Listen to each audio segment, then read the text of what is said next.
ગુજરાતને બચાવી લો। છેલ્લા 1 વર્ષથી કહું છું કે આજે નહીં જાગો તો ક્યારેય નહીં જાગો। આપણી ધરતી છે, ડીએપી, યુરિયા અને રાસાયણિક ખાતર નાખીને આપણે આ ધરતીનો વિનાશ કરી નાખ્યો છે। ગુજરાતની મારે માતા બહેનોને ખાસ કહેવાનું કે તમે જે લીલા શાકભાજી ખાવ છો, ફ્રૂટ ખાવ છો, ધાન ખાવ છો, એમાં રાસાયણિક દવા સિવાય બીજું કાંઈ નથી।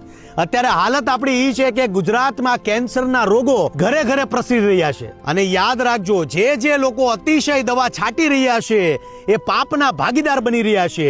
સૃષ્ટિ પર સંકટ આવ્યું છે ત્યારે ગાય જ આપને ઉગાર્યા છે, એટલે ગાય આધારિત ખેતી કરો।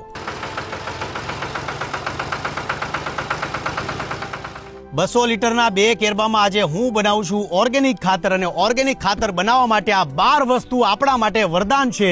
ગૌમૂત્ર છે, છાણ છે, લીમડો, આંકડા અને સીતાફળના પાન, હળદર, હિંગ, ચણાનો લોટ, બકરીની લીંડી, ગોળ, છાશ,